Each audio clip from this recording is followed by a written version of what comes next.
Thank you for tuning in to our program here on a Monday. Mike Shope is out sick today. I am the Bulldog along with Zach Jones. Week 12, the NFL season is blown by. Oh, hang on. Carolina, San Francisco tonight. I forgot about that. Do I have to watch that? I don't have to. I don't have to do anything. I don't think I'm going to choose not to care about this game. I think that's going to be... Because you're going to watch elite college basketball tonight. I know. See that? Exactly. There you go. I know where you're at. Yeah. You know me. Yeah. We've been together a while. Yeah. Yeah. No. It might be a night for TV with me and Mrs. Parker. Although we pounded through all of Slow Horses. I don't know what. We're going to start a new show maybe. Got to pace yourself. Yeah. That's the problem you run into. Anyway, Sal Capaccio is on the West Her Hotline. Doesn't care about any of this nonsense. Did you enjoy a Bills-free weekend, Sal? Well, yes and no. I mean, I didn't enjoy just kind of stewing on like what I saw Thursday night. That was number one for a while. And then certainly didn't enjoy my football team in the college ranks losing 70-7, which was embarrassing. And watching, or I wasn't even watching at the time. We were out a little bit, and I'm like, oh, I'm going to get home and watch some of the game. And literally before I knew it, Bulldog, did you know how it started? Notre Dame scored 21 points without taking an offensive snap. Say that again? I know, right? I didn't know that until it started happening, and I read somebody say it. Somebody texted me, actually. Notre Dame scored 3 touchdowns on Syracuse to begin the game without taking an offensive snap. That'll set you back. And then they scored on their second play when they did have the ball. And then on their third play, they had 35 points on 5 offensive snaps. So they ran the opening kickoff back, then recovered a fumble. Okay, tell me how it happened, because I did not see Pick 6, block, punt, TD, pick 6. Oh. I mean, right. So anyway, that's how Saturday went for a while. Tough. But I kind of didn't care. I knew they'd get beat. I thought they'd lose like 40-something to 10, whatever, and they thought they'd get beat. But that was just beyond. Then yesterday, frustrating watching some of the games go on and, what was going on in New England. Man, I mean, Cincy, they were there. They played with them, and despite everything, and just, New England just made, again, New England, they get to 3rd and 10, they get an 11-yard play. They get in 3rd and 13, right. They have a 14-yard pass play. Just, it's frustrating watching that happen. And that was all on the road up to Toronto, though, where the weekend ended great because I took Max to his first ever NBA game. We saw the Nets play the Raptors. Oh, all right. We'll see that all. So that was cool. I like how that all ended. But yeah, Yep. you're right. The football was frustrating. If one of the things to help us, heal our wounds from Thursday was going to be, I can root against Kansas City with a clear conscience because I'm not worried about catching Indianapolis or anybody else way up at the top of the conference anymore. That even went sideways because the Colts couldn't close out the deal. And you already mentioned how New England, they don't really kill anyone, but they just find a way, Sal. Like they're buttoned up, and that is the least surprising thing about them. I thought that would be the case with Vrabel taking over, that they would be a team that would, maybe. Sure, they've had their weeks. They turned it over 5 times, I think, against Pittsburgh. So they've had sloppy games, but few and far between, and they just seem to find a way. That team. So and what really is different about them is sometimes you'll find a team like that and go, you could kind of poke some different holes.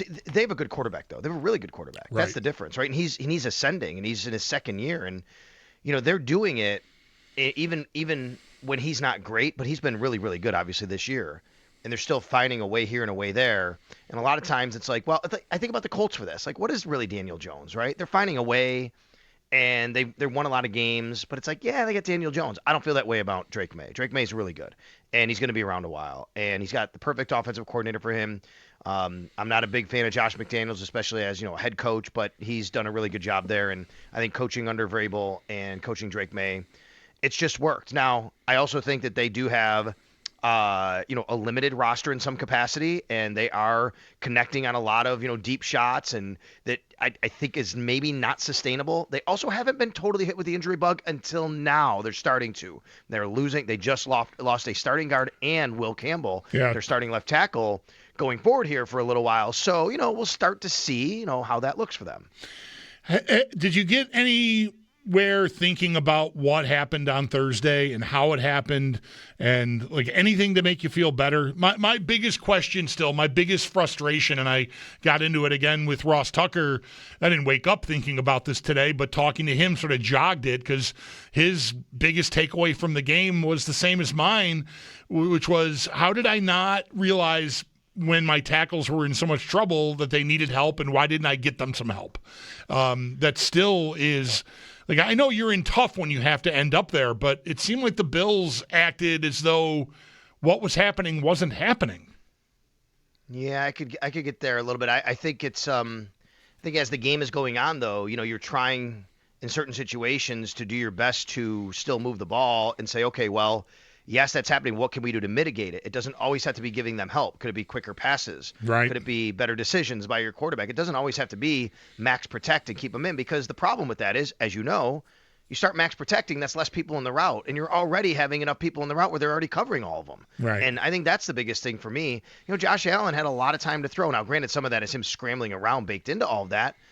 But my biggest takeaway, yes, the offensive line played poorly. There's no doubt. They were bad on that game and in that game. And when you go to a hostile road environment, it gets loud there, and it was loud. It's a night game. It's in Houston. We've talked about how that place can get sometimes.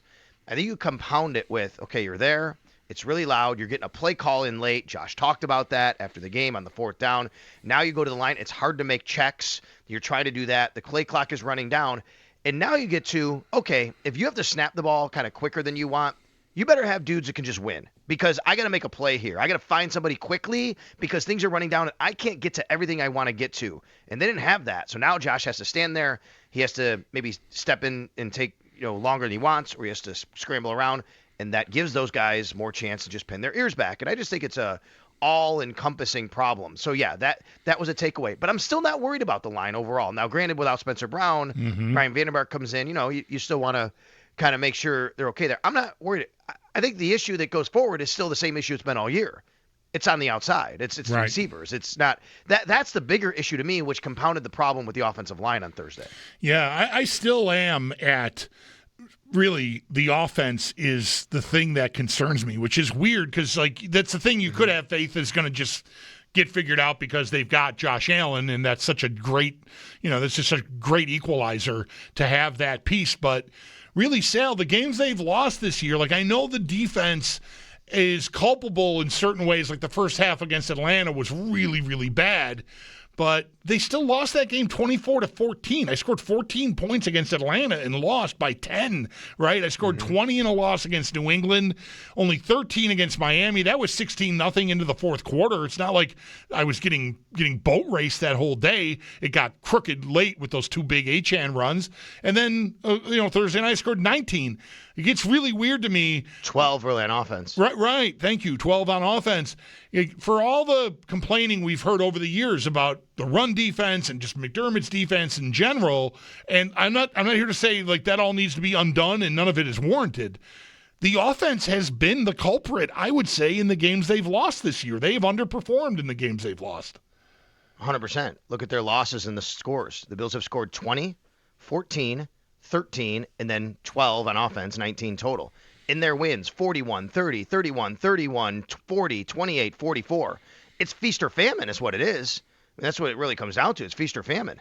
And, when they're feasting and things are moving well and going well, and by the way, a lot of that's at home. On the road is where they've kind of struggled a lot on offense. At Houston, at Miami, at Atlanta. I mean, these are games that they've struggled in the most on the road. Against New England, they struggle, but really more about turnovers, and that's been an issue, turning the ball over. Yep. And I'll go back to, again, you're trying to make things happen. Things are going quickly, too quickly. You can't find guys open. Now you make a bad pass. Something happens like that.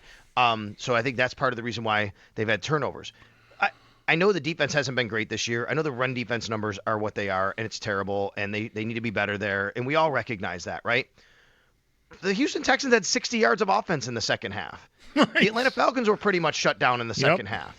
I mean, for the most part, even though the numbers come out in the end pretty crooked sometimes, I think despite all of this stuff going on with the defense, they pieced it together as best they can to give their offense a chance.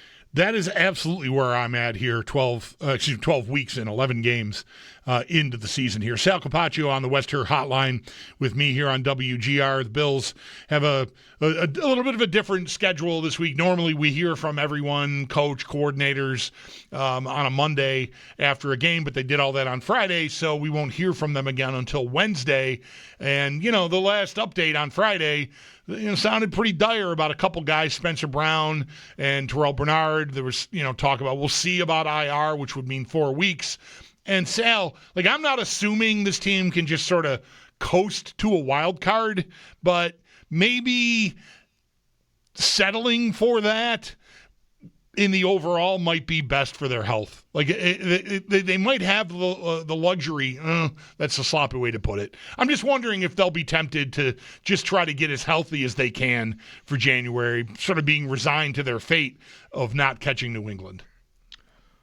Well, that's a tricky needle to thread because they're one game up on Pittsburgh, play them this week. They're one game up on Houston and already lost to them. Right. And they're one game up on Kansas City, and we know how that team can turn out, right?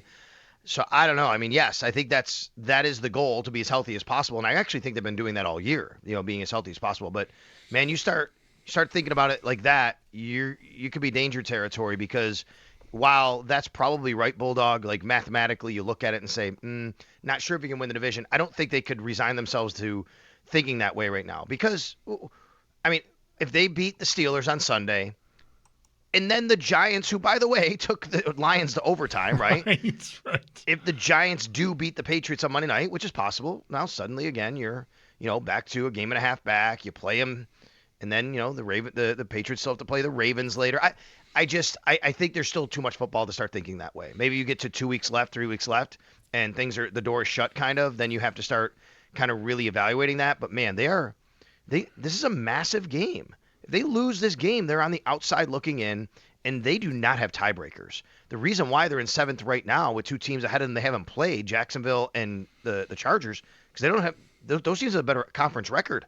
So they don't have tiebreakers. You lose to Pittsburgh, that tiebreaker's gone.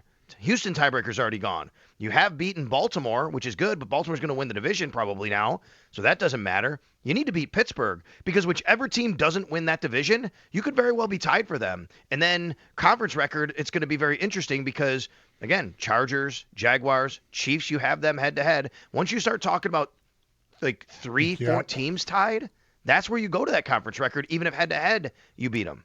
Right, that's right. And they've, like you said, they've already lost to Houston. Yep. Both of those teams at 6-5, Houston and Pittsburgh, are 5-2 in the conference right now. 4-3 is what the Bills are at. Amongst the teams in their pack, if you will, that is the worst. 6-2 is what LA is. Jacksonville is 4-2. I just went through. The Chiefs are 3-4. So at least you've got a leg up on them. Anyway, how do you feel about the overall? Is there a point in time here? Indianapolis showed maybe their flaws yesterday, not being able to close out a game they had pretty good control of in Kansas City, and they end up losing on a field goal in overtime. We already covered New England and Denver at 9-2. We know what they are: strong defense, flawed offense. I still feel like the conference is pretty wide open, Sal. I do. I think that's part of the frustrating part for Bills fans this year, which is you had this team, you have this MVP quarterback, we know how great he is, and yet the conference is there for the taking. There's no great team. Heck, you look in the NFC, it's the same thing, right? Look what happened to Philly yesterday. The Rams are looking really strong right now. They've had their ups and downs at times this year, but they look like the number one team in the NFL right now. But really, I think the whole league is like that. But specifically the AFC, you're right. Right now, Bulldog, if I told you right now, we did this exercise about Indy a while ago, would you take going to Indy in the AFC Championship? And I said, absolutely I would. Why not? You go against Daniel Jones. If that's the guarantee. Right now, if I said, okay, round one matchup, the Bills are going to Denver. Aren't you like, okay, I'll take that. I think they can beat the Denver Broncos, right? There's no team, maybe Baltimore because of their style of play. Totally get that. It's a bad matchup. Heck, Baltimore struggled with the Jets yesterday. Right, they're just a different team right now, and I don't quite see that team that we've seen over the last few years, despite how they ran against the Bills early in the year and had some success against other teams. So you look at it from a 30,000-foot view. I will go back to something you just said a little while ago. Now, I'm not going to advocate and say start playing load management game, but I will say if you take a 30,000-foot view, yeah, no one wants to be on the road for 3 straight games. But you could certainly make the argument that this year, the way the conference might shake out, it might actually be, I don't know if the word is beneficial, but feel better to be a 5, 6, or 7 and what that path looks like versus the 2, 3, or 4. Well, Sal, I was over here a little while ago, talking about the 5-4 potentially being, you're visiting Baltimore. And I don't know. I think I'd rather go to whoever wins the AFC South, or if Denver wins the AFC West, I think I'd rather do that on Wild Card Weekend than go to Baltimore. Yeah, for sure. And Baltimore's the fly in the ointment here, right? So let's say they get 4. You don't want 5. Baltimore could still get 3 the way Indy looked yesterday. Yeah, that's right. And what happened, right? I mean, Baltimore could still catch Indianapolis. I don't know. I mean, there's still time for that to happen there. Maybe they get the 3. There's just a lot to shake out. So, I don't know. I think you have to just keep playing this out. You beat Pittsburgh this week. You're in a much better spot. You feel you're in a much better spot. Then you get Cincy. Now, look, Cincy has Burrow coming back. We know that. Chase is coming back. They're playing, both those guys, on Thursday night. If they beat the Ravens, which is possible, now we're having a different discussion here and where Cincy is. If they lose, would they consider not playing Burrow in Buffalo 10 days later? But I would also tell you, remember, 10 days. The thing about the Bills' schedule this year is it's no favors for them here in the back end because they're going to get Cincy coming off 10 days. They play Thanksgiving night. Then they're going to get New England coming off a bye. They get 2 weeks. So, everybody else is getting a little bit rested and healthy here before they play the Bills. Speaking of that, you asked me about the injuries, so we'll just go through them real quick. McDermott said he called Terrel Bernard week to week, and I'm going to be honest, Bulldog, I think that's almost encouraging after the way it looked, to be honest with you. Like, the way that his arm got smashed and bent from Matt Milano's face mask when he came in looked really bad. He called him week to week. That's not great. We know Shaq Thompson has done a nice job. Terrel Bernard has been dealing with the ankle as well. Not saying in any way it's a good thing to be hurt, but maybe he can get his body healthy as long as you can keep Shaq Thompson healthy here as well, and you get a fully healthy Terrel Bernard at the stretch run. Spencer Brown, we don't know, still evaluating, but the team today, according to the NFL Transaction Wire, as Zach noted earlier, did open the window for Tylon Grable to start practicing. So I'm guessing that's going to mean that Spencer Brown's out a little while, and they're going to need Vandermark and Grable both active on game day. Max Hairston is in concussion protocol. And then really that's it. Benford and Epinesa, McDermott said, are both of them should be fine. And he said Josh Allen is sore, but expected to be fine. The guys that missed last week, Kincaid, which is a big loss for this team right now, Fedarian Mathis and Curtis Samuel, he said, all improving. The team did have Shaq Lawson in for a workout today. Don't know where that goes. I've seen a lot of speculation about what that means for any injuries. Is Joey Bosa, is his injury serious? He's been dealing with the wrist. I went back and watched. He was on the field for the final defensive snaps, and he was rushing the passer. Yep. He didn't leave the game. I mean, so unless something happened between then and the game and he decided, okay, like this is too tough to play with, I actually think it's probably more tied to the fact that TJ Sanders has been playing end, and McDermott actually said after the game on Friday, he said eventually we'd like to get him back inside. We don't really want to have him living out there all the time. Yeah. I wonder, so I saw someone, one of the tape guys, I don't remember who it was now, mention this, and I haven't gone through to check it, but that since Bosa has had the problem with the wrist, he's no longer – he was switching sides now and then, right? I think earlier in the year. If I'm not mistaken, and that has stopped. Then that would make sense. Like if you're favoring one arm and it's, say, your inside hand, if you're rushing from the left side, not having it to work from the other side, or vice versa, whichever it is. I don't know exactly what, which hand is hurt. I can't recall right now. But I think that's impacted. Right, I believe. Yeah. I think that's impacted just whether he's playing, but I don't think he's able to do what he was doing earlier. Because really, think about it, he has not been nearly as disruptive these last few weeks as he was earlier in the year. So, no doubt, yeah. I agree with that. Yeah. Did you watch any of the Rams yesterday? Last night? No, I was Toronto, listening to it. We were driving back from Toronto. I listened to pretty much up until halftime, and I'm like, yeah, this is ridiculous. So I heard everything going on with Baker. I felt really bad. I didn't see it all though, Yeah. The Rams just look so impressive. They really, really do. I mean, to have already Puka Nacua and add Devontae Adams, I mean, all he's really doing is catching touchdowns, but those are pretty valuable. They just really look great right now. Yeah. That organization, they've hit on a bunch of picks on defense, too, that they just look like the best team in football right now. I think everybody's saying that today after last night, but whatever, I'll take my turn. Yeah, they do, no doubt. And look what happened to Philly yesterday. Suddenly the Rams are the number 1 seed in the NFC, right? I mean, they're on a roll here. They're scoring at an incredible pace. They're 30-plus points a game, basically. And look at their schedule coming up. I mean, they're at Carolina. They're at the Cardinals. They get the Lions, and they get the Seahawks again. But, I mean, Atlanta and Arizona is how they finished. I mean, you're probably looking at the number 1 seed in the NFC and a team that's going to be home for the playoffs and have a chance to play the Super Bowl in their home state if they win a couple games. That's right. San Francisco or wherever that stadium is. Like Santa Clara. I don't know. It doesn't matter. All right. Thanks a lot for this, Sal. Appreciate it very much. And we'll see how tomorrow shakes out for us. You got it, buddy. There you go. That's our Sal Capaccio on the West Her Hotline.